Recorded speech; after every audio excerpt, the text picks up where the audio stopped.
What? I'm a woman, I'm white, and I'm in Canada. Like, how did you get everything so wrong? Witches were wild, wild women, they say. There's a little witch in every woman today. Welcome, Malaika. Thank you so much. Today we have a very special interview, my first here in Bali, with Malaika Madiha Darville. You called yourself a wild, wise woman, and I love that because so many women, like, they separate either I'm the wild woman or the wise woman or this or that, but there's something about what you're bringing to the table that's like bringing this really deep shamanic earth wisdom with the wildness of the feminine and that energy that, you know, so many women are longing to explore. Today I have no idea where the conversation is going to go. I have a few themes that I thought to bring to the table, but we are in good hands with Malaika, whom I met recently I needed somebody to facilitate ecstatic dance for the Awakened Woman program, and Sophie recommended Malaika, and the session was just incredible. It was so fun and liberating, and these women that are like conservative and shy, you just see them start to like move and get in their bodies, and it was so juicy.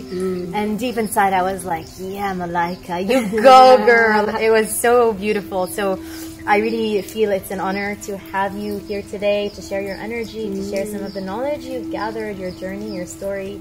And for me, it's just a deep honor to be sharing with the Awakened Women community the story of the women I meet who are inspiring and who can share some of the really deep wisdom that they carry in their bodies and through their lives, so that you too maybe might find some of this medicine resonates with you.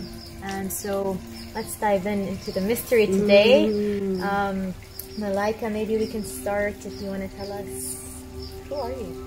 Who am I? I'm asking that question myself every day. No, that's the proverbial question, isn't it? Who am I? And I think that's what we're here to discover. And, you know, for me, I was born into my family in Canada. What? I'm a woman, I'm white, and I'm in Canada. Like, how did you get everything so wrong? You know? That's not me. Yeah, so it's been a long journey to fall in love with being a woman and to reconnect to my ancestry. And through that reconnection to my ancestry, that's taken me traveling all over the world, to Africa and to Jamaica, back down into the Caribbean to connect to my ancestors down there. And in the journey to Africa, I learned a lot of wisdom about just different cultures and how they do things versus the dominant paradigm. And I then became more and more fascinated with the ancient wisdom teachings and the goddess teachings and the matrilineal teachings, you know, the patriarch. And so that nobody talks about, right? All this sort of discovering the, you know, like just all these ancient ceremonies that are still practiced in these cultures, and they have a link back to that ancient goddess worshipping tribes, you know, which we all come from. We're all, you know, we all come from the goddess to that. So. Yeah, so and I feel my journey has really taken me into this awakening for myself, both and then the workshops and the retreats and everything that I've been teaching all over the world to support the rising and awakening of the feminine. And when I say the feminine, I don't mean the feminine as in, you know, women or men. It's the feminine is two principles of the universe, and on the earth what we have is at the moment for the last 5,000 years we've been devoid of the feminine principle, and what is reawakening now is the feminine principle, both in men and in women. So, you know, there's been sort of this conquer and divide mentality since the patriarchy took over, which has been very strongly pitting, you know, breaking up families, not honoring the mother, so women then not honoring themselves. You know, even the feminist movement wasn't really a feminine movement, it was a movement of women becoming more masculine, you know, and leaving their children, and because being a mother was not revered as the most, you know, reverent job that you can do. Like it's not forever. It's as a creatrix, you know, and all life passes through our bodies. So you know, and then through the whole degradation of women and women's bodies, and you know, through capitalism and everything else, that we've really seen this decline in the sacredness of the feminine, whereas like in these ancient cultures, the feminine was absolutely revered. And the mother was absolutely revered. Like here in Bali, you see that statue. I love it. The one of Ibu Pertiwi, who represents Mother Earth, and she's, you know, got her big breasts, and she's got like 4 or 5 children all around her, and her breasts are out, and she's, you know, the breastfeeding and the whole thing is like, and she's, you know, revered. It's a statue that are, the offerings are still made. The sacredness of that. Yeah, and the sacredness of that. Not just the utility. Yes, right? exactly. Yeah, and, you know, women used to have equal standing and equal power in politics and all in science and everything, because they had their own wisdom. They had their own deep knowing, you know, the knowing of the plants, the knowing of the herbs to heal ourselves. And, you know, there's that great song about who were the witches, where did they come from? Maybe your great-great-grandmother was one. The witches were wild, wild women, they say.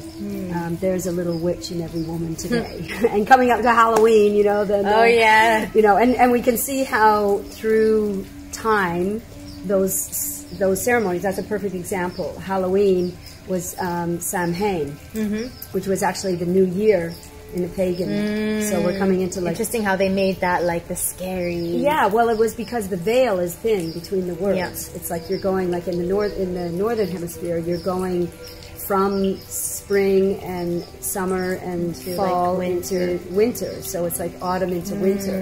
And so the transition, the leaves are all falling off the trees. You know, there's kind of this, you know, storing of the pumpkins or storing of food for the cold months to come. All these kind of things that were done in ceremony, and the veil was considered to be very thin between the unseen worlds and the seen worlds. And I'd love to go into that aspect, because I love what you said about this is not about man or woman or like women becoming more powerful at the expense of men. It's more this feminine principle. And the thing about this feminine principle is where this veil allows the feminine principle to become sacred and divine. And there's this big history, or herstory as I love to call it, that you are pointing to, that brings like gravitas, that brings depth into all this work that we're doing for women, for ourselves.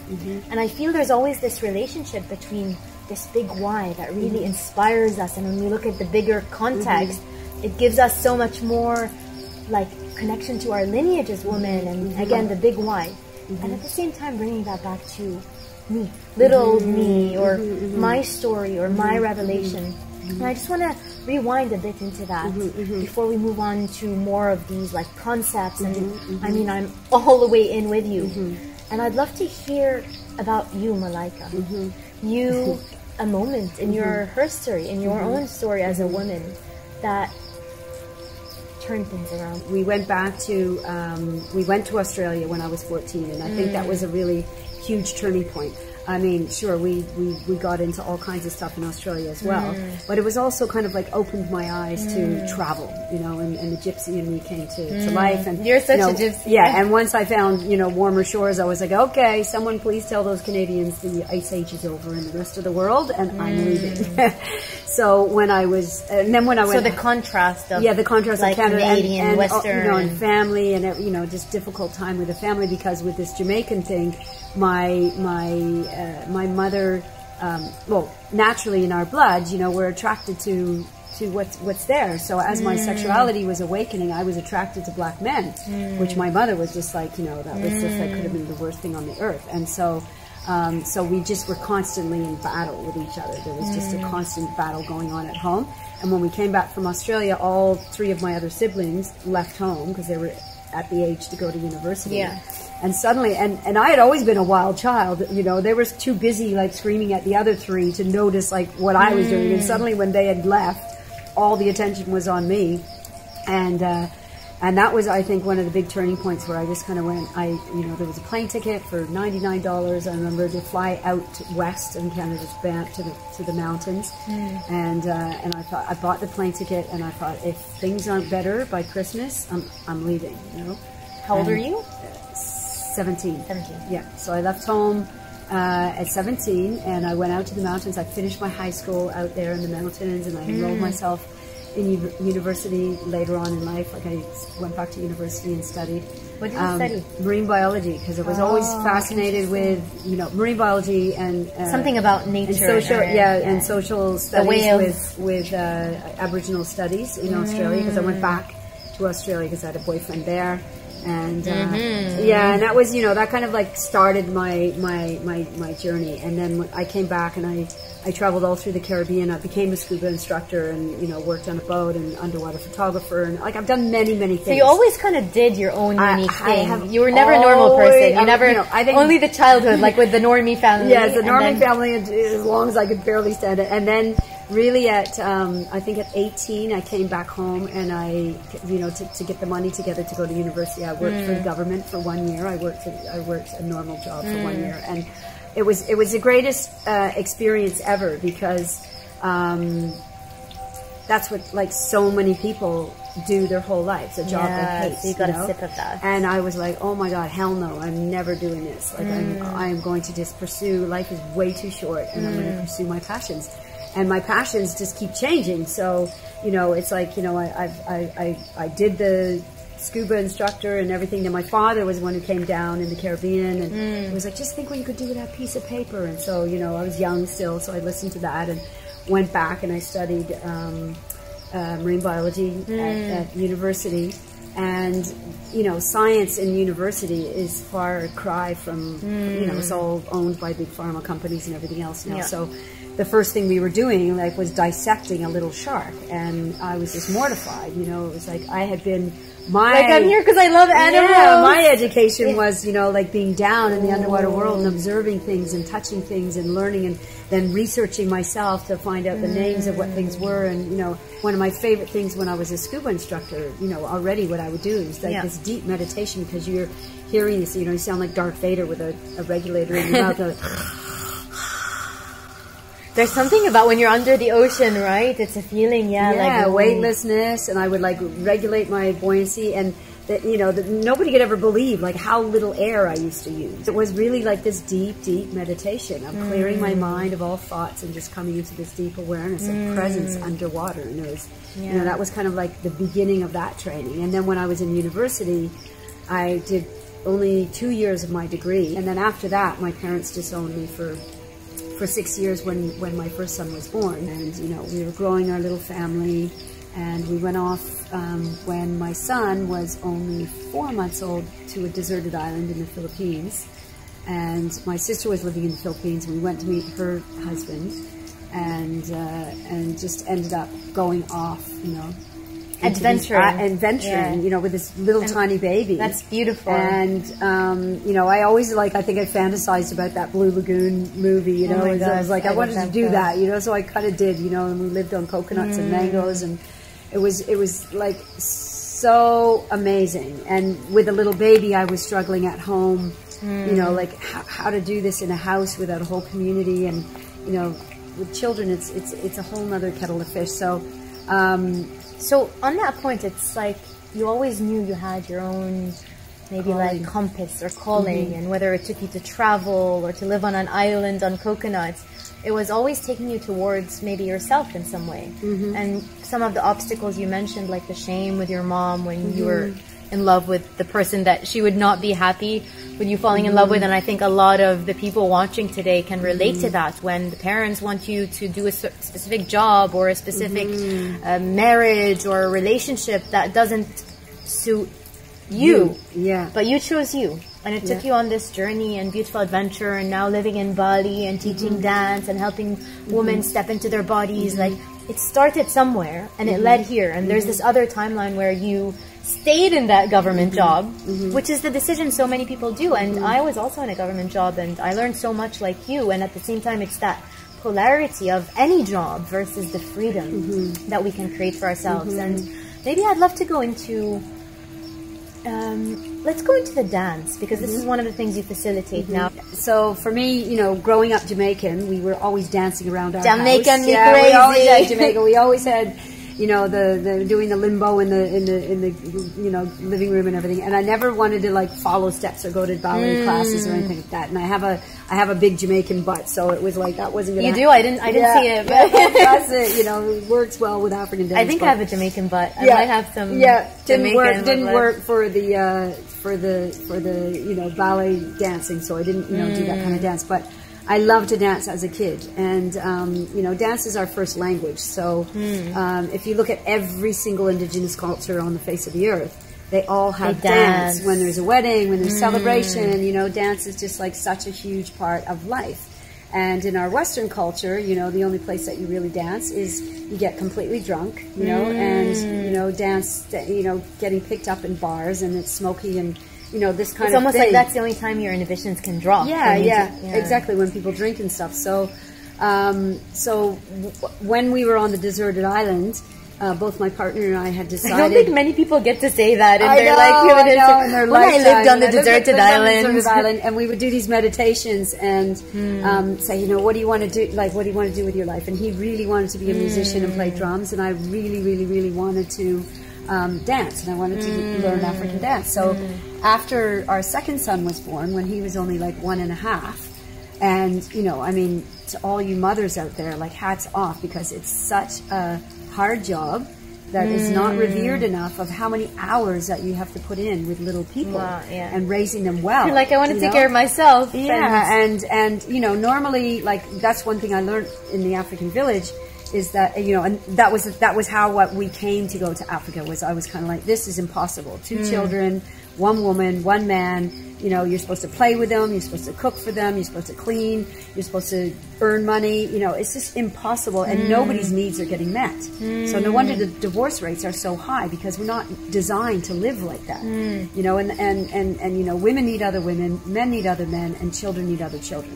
Simple. That's it. You know, so I feel like the blessing of this time right now is that people are going to start going back to communal living. They're going to have to start sharing resources and creating communities together and sharing the load of raising children. So children can run around. I've just spent a couple of days with my grandkids. I mean, it's just like nonstop, you know. And so no one person is supposed to and that's where all the dysfunction comes in, because you have one mother giving all her dysfunction, or one father giving all his dysfunction. Instead of, you have aunties and uncles and other kids and big older kids and little kids, and they all learning from each other in the village scenario. So, you know, there's that African proverb that says it takes a whole village to raise a child. Yeah. So with 2 children, I thought, okay, I'm going to go over to Africa and, you know, just like on a whim and a prayer, you know, headed over to Gambia. Oh my God, yeah. You know, and got adopted into an African village. And just in a random African village. Yeah, well, we ended up in Gambia, and and you know, one thing just kept leading to another. You know, I had some people come up to me and ask me if I wanted to learn African dance. I thought, what am I walking around with like a billboard? I want to learn, because that's what I went there for, you know. And you know, the Africans are pretty psychic, so you know, we got taken to the school and learning African dance in this one school, and that led, you know, everything just, you know, it was like. Synchronicity, Hansel and Gretel, you know, just keep following the breadcrumbs, you know, and it'll lead you back home. So, and that's an interesting point, because so many people, they want to go into their passion, but they get a bit, you know, like afraid, impatient, definitely, and afraid. Like, I don't know the A to Z. All I know is the A to B, and how can I just go? And what you're saying is, actually, you'll find breadcrumbs on the way. You don't have to know where Z is. You just have to move in that direction. And I think, you know, one of the detrimental things that have happened with our education system is that, you know, you go to school and you get conditioned in a certain way till a certain age, and then you're expected to come out at that age, knowing at a young age who of you 24 or something, know what you want, you know, marry someone that you're going to be with for the rest of your life, you know, all these huge big things, you know, for the forever kind of thing. Forever things, and it's like, you know, life is actually a journey, you know, and there is no destination. It is the journey. It's the journey of exploration. Every moment is the destination. Of awakening. And the more we kind of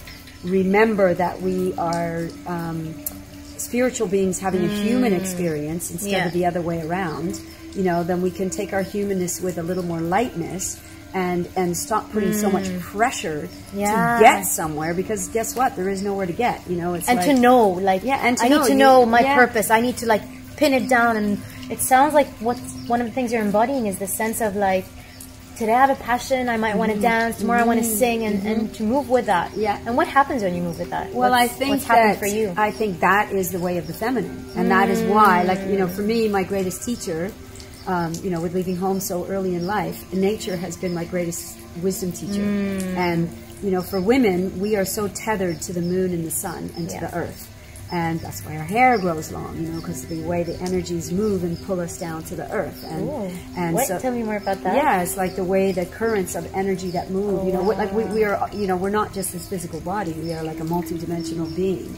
And so we are moving through all these phases in our spiritual journey. And so when we give, if not more emphasis on our spiritual path, then all the things we want, abundance, happiness, life, you know, everything starts unfolding because we get into the river and the flow of the vortex of life, and she starts taking us on a journey. And so when we look at nature, like, you know, even though Scarden is super beautiful here and everything, but it's you know, super sculpted and controlled, and you know, we want the beauty to be in a certain way. I mean, for me, I live in a jungle where it's like, you know, today there was like a monkey sitting in the tree, and you know, and there's like, you know, it's wild. It's like the wild last parts of wild Bali, and that's the untamed feminine. And so for me, the being wild is not like, you know, like crazy wild, you know, although it can be, you know, and that's welcome. But, you know, I've seen it on the dance floor. Yes. I've been it on the dance floor. But when you see a flower, you know, and she's like just opening, and it could be the most tiniest, smallest flower, you know, that's opening and offering her fragrance, that is wild, you know, it's a wild, it's just allowed to open at its own phase, it's allowed to be the color it is, it's allowed to offer its own little fragrance, it's allowed to just be its own little self. That to me is wild, you know. So the wild woman awakening is not like that she's got to, you know, go out there and conquer the world and be the Amazon. I mean, she might be, but it's about embodying those parts in yourself that are, you know, authentically you, and only you can do you, because, you know, everybody else is taken. So you know, don't try to be anybody else. And that's what, you know, through this capitalistic patriarchal model, they want everyone to be the same, and then nobody's happy. I mean, you see bulimia and anorexia going off in Eastern European, no, not Eastern, everywhere, high school, everywhere, in women the world, but coming of age. Especially like one of the highest places in the world is in Scandinavia, Norway, all these countries where they are the blonde-haired, blue-eyed girls, you know, perfection, you know, whatever, and still they're having, you know, not good enough issues. So imagine the mixed race girl, the curly haired girl, the brown eyed girl, the Chinese girl, the Asian girl, the black girl. This message of not enough, yeah, not good and enough. Everybody trying to conform of like what, and being told by an industry what it means to be a woman, instead of embodying your own body and knowing that I am a woman, and knowing what that feels like inside of yourself, from the inside out. So for me, my journey has been an inside out journey, you know, and an outside in journey, you know, like it's been the externals and the external experiences have shaped and changed who I am, you know, but constantly there's that returning back to self and returning back to my truest essence of myself. And for me, the dance has been the medicine that takes me there again and again and again and again. And you know, when I went to Africa and just could be like, I mean, when they dance, they really dance. Like it's just wild, and you know, they dance all the time. Like a baby's born, there's a ceremony, funeral, there's a funeral. I was in dances. the African music ensemble in school, and it was this like we're learning about the culture and how even at the funerals they're singing and dancing. Oh yeah, for sure. You know, and you know, it's like I went to many funerals, and it was, that too was such an eye opener in how to healthily deal with grief. What happens in life. Grief. Yeah. You know, like death is such a part of life. We're all going to lose somebody we love in this lifetime. It's just inevitable. That's part of being a human being. Yeah. And you know, so to have these ceremonies where you're allowed to release your grief, you know, unashamedly, in comparison to like our Western funerals where people are like, you know, this is your husband who's just died, and you're like wiping away the tears, ashamed that you're crying. Hello, emotion, you know, and like even ashamed in Georgia, of the emotion. One of the things in funeral, it's like somebody dies, and then you open your house to the funeral, and for like 10 days, or I don't know how many days, because I don't really participate, but people, you just have to entertain guests you never met in your life to come and like give their condolences, but you have to be like preparing the food, and it doesn't make sense instead of going in your process. So part of what you're saying, these cultures, they really honor and allow space for the humanity, the human emotions to play out what needs to be played out. And you know, in one of the African villages that we lived in Mali, they take a whole year. The woman has a whole year. She's not expected to do anything. So, like in our culture, you know, oh, your father's just died. You go do the funeral. You do all the burial, and then you move on, and then you go back to work. And then people wonder why they end up with cancer and tumors and, you know, breast cancer and all these kinds of things. Is the grief just gets lodged and stuck in the body, you know? So all these emotions, these human emotions, anger, grief, sadness, shame, you know, all these things that we just are, it's part of being a human being. We need to find again and create again healthy ways in our modern day society for people to release those energies, because energy is energy. It's not going to go away. So it can just implode. You can swallow it, but if you keep it repressed inside of you, I can guarantee that it's going to turn into something. Dis-ease. Yeah, dis-ease. You know, it's going to grow into dis-ease. And so for the feminine, like I do believe that all the PMS and a lot of pain with menstruation comes because of the shame about being a woman and about bleeding. You know, whereas again in ancient times they would celebrate. that was a celebration. Now you're ready to give birth to all life. You know, all life comes through you, and that blood was revered and so sacred. And the time you were allowed to, you know, the red tent, you were allowed to go and sit on the earth and just breathe into the earth and release and let go naturally. Zero shame. And do weaving and crocheting or bead work, or you know, at least for the first day. I mean, this has been, you know, a huge movement, and something I was largely a part of in Australia. It was the movement of reclaiming the cycles of our blood, because it's so important to teach our daughters, you know, so that they don't grow up with these complexes. And I think that women, like, you know, shove a tampon up, like plug it all up and stop the flow and get on with life, and you can be as out there and still working. Unnatural, it's not honoring to your body. Your body is dictating, you know, it's time to rest. You naturally slow down. So again, if we look at the seasons, you know, winter.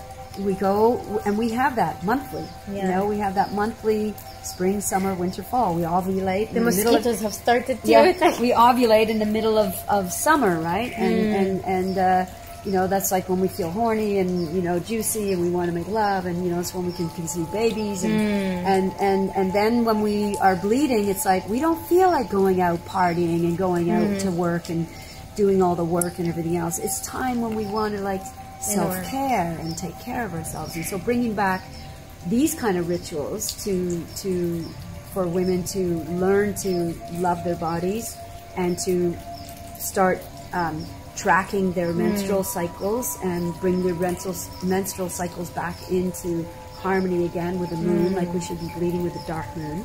But because there's so much electricity now that has thrown us out of the kilter. New moon, right? With the dark moon or the new moon. I heard two things. So I've been bleeding at the new moon, which is, I guess, good, regulated. But I heard that there is some women who bleed at the new moon and some women who bleed at the full moon, and that there is some kind of, like, almost like Aquarius and Taurus, like some kind of electromagnetic thing each woman is connected with. Do you know anything about that? It shifts and changes too, you know, like, when I move places, when you move and you change, or sometimes if you're in and around a lot of electromagnetic frequencies and stuff, that can also really affects everything, you know. It's like affecting everything without us even realizing it. So I'd like to ask you something that you touched on, which is with the dance and the embodiment, because a lot of people have the idea or the wrong social like conditioning that, you know, there is the spirituality and the transcendence and the meditation, and the body is something we want to move beyond. But in this, like, feminine sacred spirituality, and I'm probably you've talked about this so many times, but I think maybe in the Arab world this is not as common, you know. It's not like we've talked about that 50. It's actually like a really important thing to acknowledge, that spirituality and this way of connecting with our divine feminine as a bridge between the divine and this matter. Can you say a bit more about that, maybe through the dance, and how it's not like coming into the body as just the body, but you talked about the energy and the sacredness, and how the body can be the temple or the space where the divinity, the spirituality starts to speak through it. Yeah. So, you know, when we tune in to, here we have this physical body, and this physical body really is, you know, it's like an animal, except we have our consciousness. So the biology has specific needs, you know, like we have to eat, we have to poop, you know, we want to make love. All these are natural poop, you know, our natural elimination, all these things that, you know, our bodies have to do. And dance is one of them. You know, dance and movement is one of them, but it has movement. The body has to move. You know, we're seeing all these diseases now from children like being too sedentary. The children are normally running around like crazy, and you're you know, developing their muscles and their brain power and their imagination and all kinds of skills that are part of being a human that come with all this movement, you know, like, and children have a lot of chi or life force energy moving through them. So that is why children are just so wild. It needs to move. And even people working, you know, it's this like sedentary lifestyle. You know, so like before, you know, when we went from like hunter gatherers, we had to walk long distances, and then we went to berries. You know, and then we went to the agricultural, you know, doing a lot of agriculture, and then the industrial revolution. We've become more sedentary. And in that time of being more sedentary, we've had more and more diseases. You know, because also there's joy in movement. There's joy in, you know, because then people I think are experiencing this real battle at the moment between, you know, loving their bodies, you know, and seeing, you know, it's kind of, we're in this place of polarity and duality, and so knowing that you are not this body, you know. You have been given this body. This body is your vehicle. It's your vehicle to have this earth walk. But there's, you know, and when it dies, when it, you know, you leave this bag of bones behind, there's an aspect of yourself that is going to then rise and is eternal, and that's the part that is eternal, and it's non-gender. You know, that is our eternal nature. But we've come into these human bodies to have this human experience, and the mosquitoes are attacking right there. And through dance, we can. Where's that break? Well, okay, so one of the things that I said this in the workshop when I was doing that with the women, through trauma is held in the tissues, not in the issues. So 90% of us have some sort of trauma. And, you know, it doesn't even have to be a huge trauma, but just being in a human body, we experience trauma. We have traumatic experiences. And if you watch animals, you know, when they have a traumatic experience, like if the little deer is getting chased by a lion, and then the lion doesn't catch it, the adrenaline and everything that's been pumping through its vein, the animal's going to go off and it'll shake. Its body will tremor. That's a natural response to all that fear, you know, and adrenaline, all the hormones and everything that are going through. So naturally we naturally releases. So if you look at a little child, you know, when a little child is scared, you know what happens? Their bottom lip is trembling, their little hands are trembling, their shoulders come up tight, and you know, their body comes in tight, and you know, it's a natural. We have these natural animal body responses.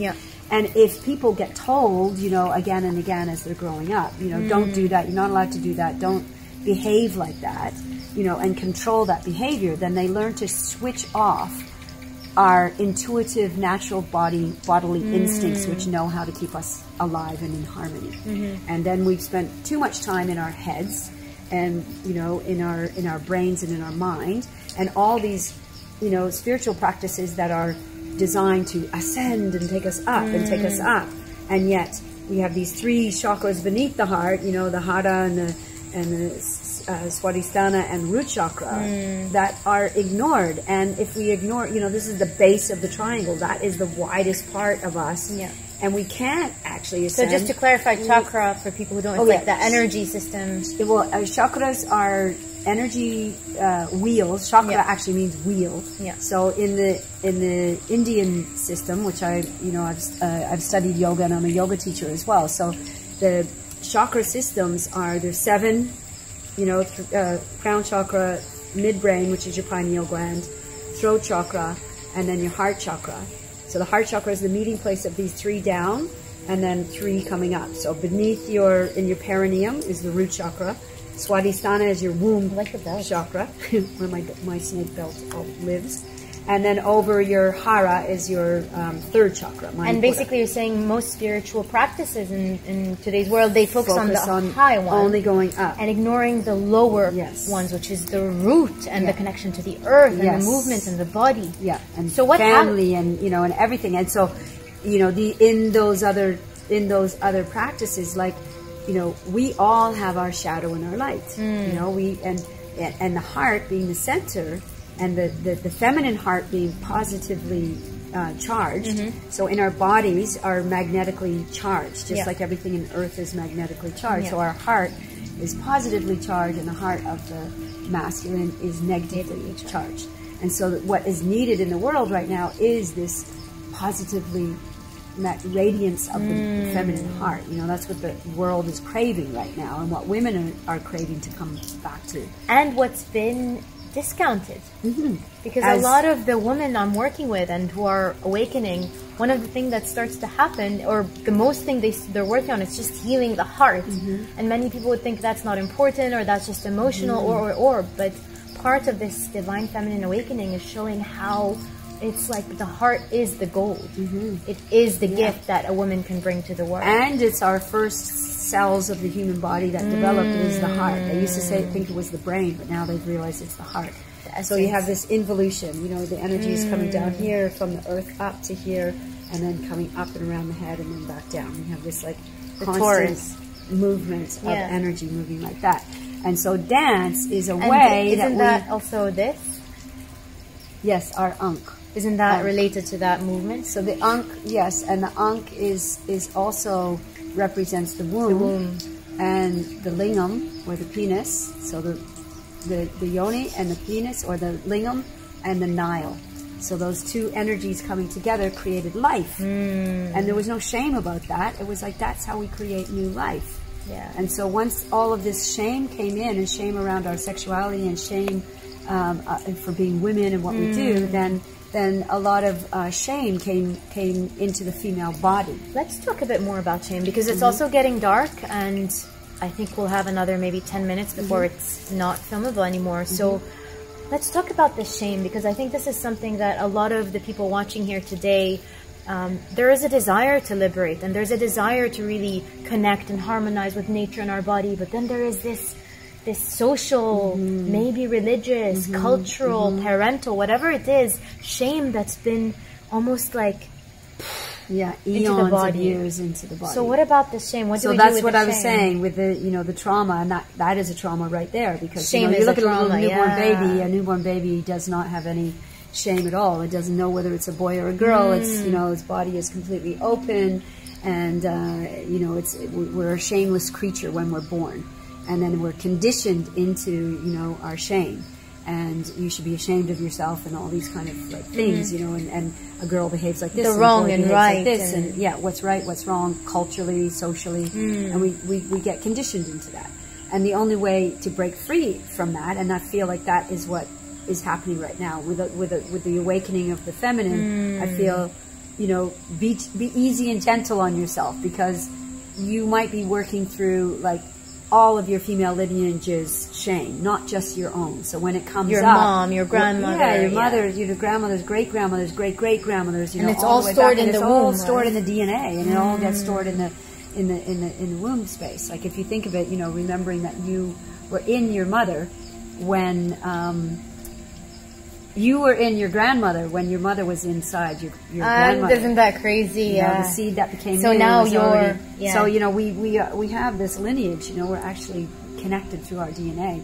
And so when you decide to embark on your spiritual path and shame comes up, then be gentle and easy with yourself. And the more loving and kind you can be to your temple, and take self-care. So again, that's like taking self-care with when you're in your moon time, and taking time out to just say to the rest of the world, I'm taking me time to just go, because that was also the most powerful time, because you're open. You're not open. You're open. Your portal is open in the root chakra as you bleed into the earth, but you're also, this portal opens. And so that was the oracle. That was the time when women, their visions were very strong, their dreams were very strong. So that was a time. So take that time to take care of yourself, self-care. Put on your favorite music, and when nobody's home, or even, you know, when you've got children, get your children into dancing as well. They'll absolutely love it, just putting on music and seeing you dance and release and showing them how to do it. So we're teaching the next generation that it's okay to release and not be hold on to this shame, and reminding yourself, like as you even just take a shower, like, you know, repatterning can happen just with the touch of your body, of just telling your body, you know, this is my sacred temple, this is the temple of the goddess, this is, I am a queen, this is my body is sacred, and what I do to it, and reclaiming it in every cell of your body, you know, and not knowing that you have full right as a sovereign being to always set your boundaries of what comes into, what's welcomed into your body and what's not, and that's, you know, like reclaiming in that space. And I know that's can be difficult in, you know, some different cultures, but I think even in the Arab world now, women are starting to remember and awaken and break free from the conditioning that's held them in this space of slavery, almost, you know, like being slavery and imprisoned and hidden and you know, like fully burqa'd and not be allowed to be seen or heard or felt. And so, and it starts now with the women feeling the women feeling and themselves, seeing themselves, and so a lot of grief might come up, you know, because if you're the one who chooses to be the one who is thawing out and releasing some of these negative things, then be gentle with yourself, be kind with yourself. Gosh, it's getting really dark.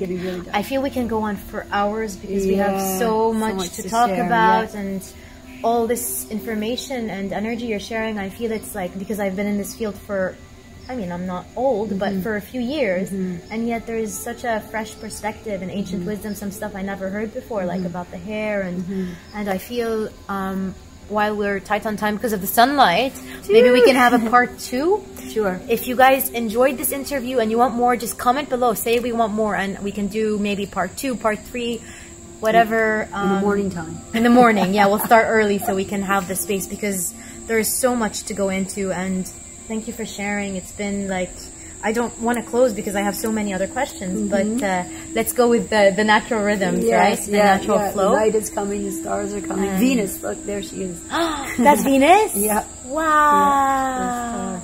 We're receiving her blessings. Yeah, receiving the blessings. So beautiful. The blessings of the goddess have been received. Yes.